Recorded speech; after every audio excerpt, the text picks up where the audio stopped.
Miaka mingi iliyopita, maveterani wa vita vya kigeni waliweka msalaba mbali sana katika jangwa la Mojave. Ilikuwa kama kumbukumbu kwa wanajeshi waliouawa wakati wa vita vya kwanza vya dunia. Basi mwaka 2001 mfanyakazi wa zamani wa serikali alishtaki serikali, akataka msalaba huo uondolewe. Na wakati huo huo, jaji alijaribu kuwatuliza watu waliokuwa wamekasirika na huyu jamaa, na akaamuru kwamba msalaba huo ufunikwe na sanduku la Pliod. Ilikuwa inaonekana kama bango badala ya msalaba. Lakini hilo halikuwa la kutosha kwa watu hawa. Wakati mahakama ya juu ilipoamua kwa kura moja tu kwamba msalaba huu mdogo mweupe ungeweza kubaki pale ulipokuwa, bado mtu alienda huko na kukata bolti za kufunga na kuiba msalaba huo. Sikuweza kujizuia kufikiria hata huko jangwa la Mojave ambapo karibu hakuna mtu aliyewahi kuona msalaba huo, unajua, ilibidi uondoke.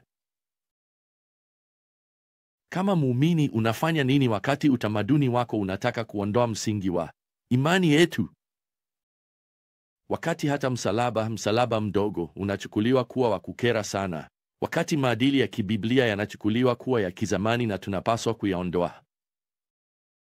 Unajibu vipi katika dunia inayotaka kufuta kutoka kwa mtazamo wa umma ukumbusho wowote wa msingi au ukweli kuhusu Mungu?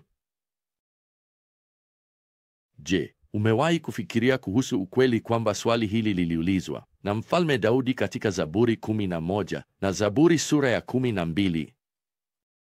Kwa kweli aliwapa mashairi haya kwa mkurugenzi wa kwaya kwa sababu alitaka yapangwe kimuziki ili kila mtu ajue swali linaloulizwa na jibu lake. Hapa katika wimbo huu swali lake linaonekana sasa katika mstari wa 3 wa Zaburi sura ya 11. Kama misingi imeharibiwa, wenye haki wanaweza kufanya nini? Sawa, wacha nikuambie mapema, misingi ya mchanga inayoporomoka ya maoni ya mwanadamu ina misingi ya granite chini yake, ya mpango mkuu wa Mungu. Sasa hatujui muktadha halisi wa Zaburi hii, hatujui Daudi alikuwa akirejelea nini hasa hapa, lakini kutoka kwa mstari wa 1 na 2 tunapata wazo kwamba huu ulikuwa wakati wa shida kwa Daudi na taifa lake. Inawezekana inahusiana na aina fulani ya msingi katika jamii unaoharibiwa au angalau kujaribiwa kuharibiwa na watu waovu. Kila kitu kutoka kwa sheria hadi maadili kwa njia kiko chini ya mashambulizi, na hiyo siyo mpya.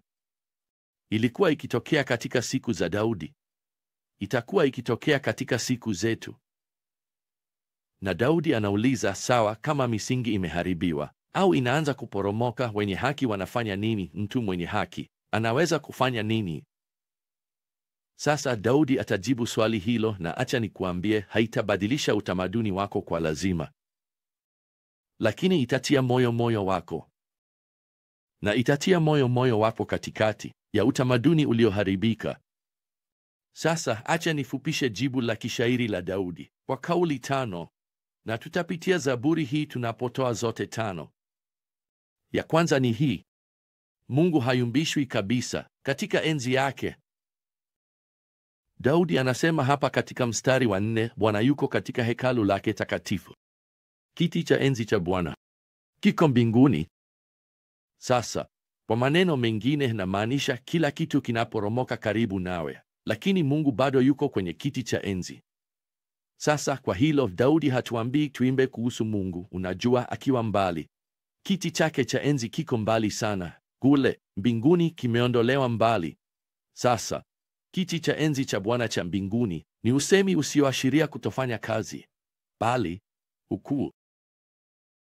Sasa unapokuwa unaishi katika hali ambapo inaonekana kama kila kitu kinaporomoka, uaminifu wako unahusiana kabisa na umakini wako, na Daudi atazungumzia hilo. Je, unazingatia misingi inayoporomoka karibu nawe? Je, hicho ndicho unachokiona tu? Je, utatumia maisha yako yote kulalamika tu kuhusu hayo yote? Au unazingatia msingi wa granite? wa kiti cha enzi cha Mungu, utawala wa Mungu usiovurugika. Wapendwa, hebu niwakumbushe, Mungu hajawahi kutetereka. Hatawahi kuondolewa kwenye kiti chake. Kwa hivyo, ndiyo, unaweza kuangalia na kusema, "Oh, tazama hilo, nahitaji kuomba kuhusu hilo. Hilo ni la kusikitisha. Hilo linavunja moyo sana." Usibaki hapo. Hakikisha unatazama juu na kusema, "Vema, tazama huko mbinguni. Mungu yupo kimya kwenye kiti chake cha enzi." Pili, sio tu kwamba Mungu hajavurugika kabisa. Katika ukuu wake, Mungu anafahamu kabisa uumbaji wake. Daudi anaandika zaidi hapa katika mstari wa 4, macho yake yanaona, kope zake zinawajaribu wana wa binadamu. Hiyo ni njia nyingine ya kusema Mungu halali. Mungu anaona.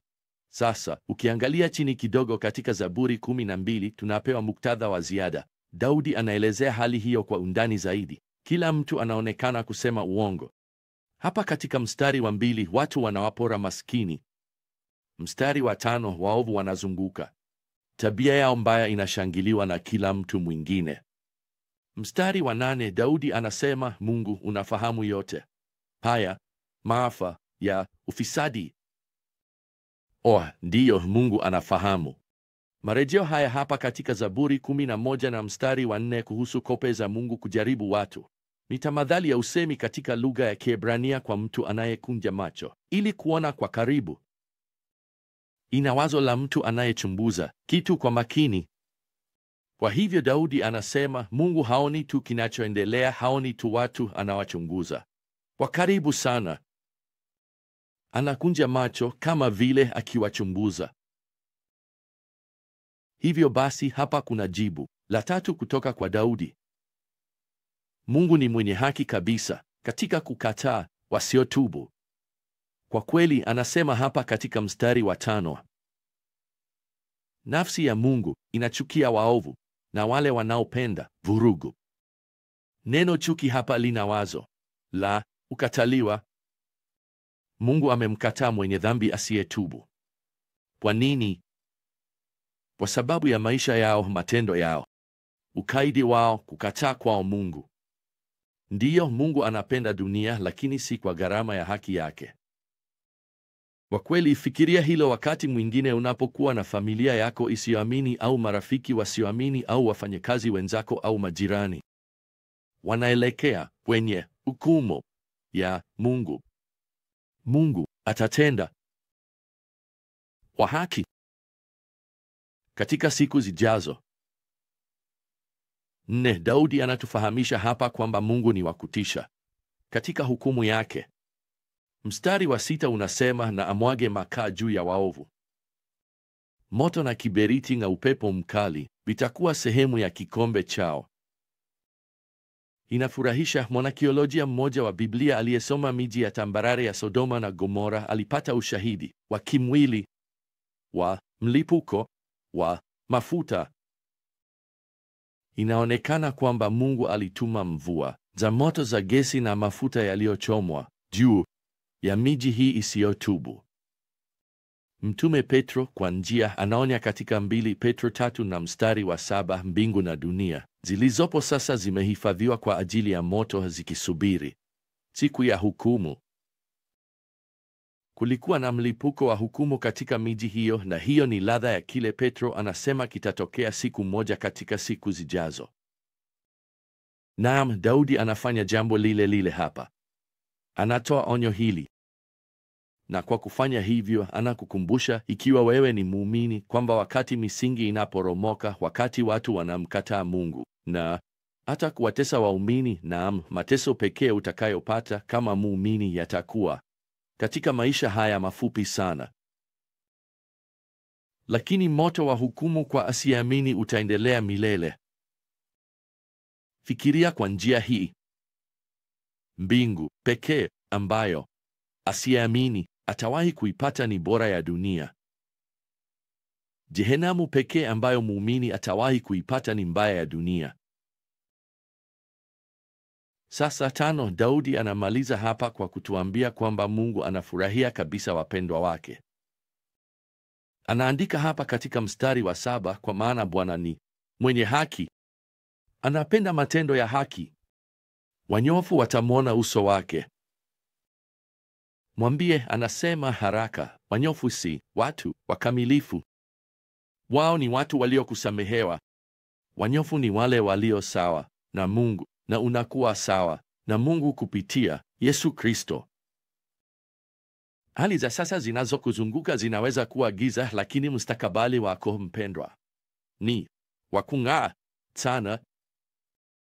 Mtume Paulo aliwaandikia waumini wa Korintho maneno haya ya kushangaza: asante kwa Mungu ambaye katika Kristo anatuelekeza katika maandamano ya ushindi.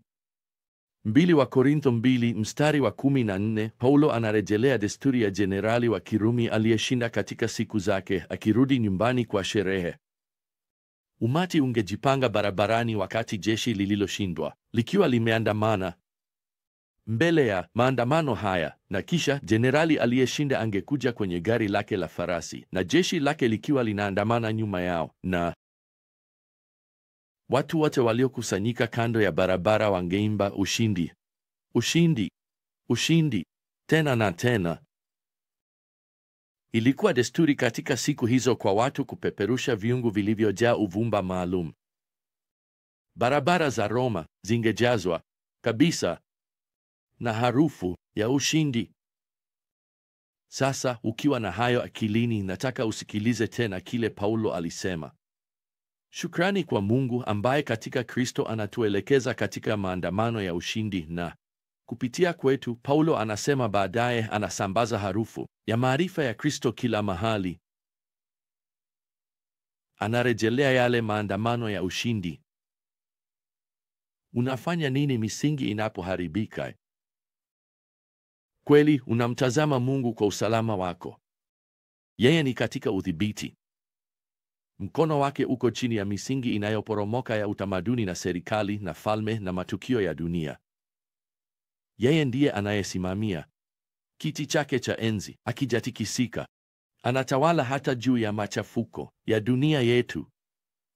Na siku moja, Zaburi 11 inafunga kwa kusema hivi: wanyofu wataona uso wake. Hilo linajirudia katika Agano Jipya. Siku moja tutamwona, na tutamwona uso kwa uso. Kwa hivyo, misingi inapoporomoka, si sana kile unachofanya, ni zaidi ya wapi unapoangalia. Mtazame yeye, mwamini na umwimbie kama kamwe kabla. Mpaka wakati mwingine, wapendwa, neema ya Bwana Yesu Kristo na upendo wa Mungu na ushirika wa Roho Mtakatifu uwe nanyi nyote. Amina.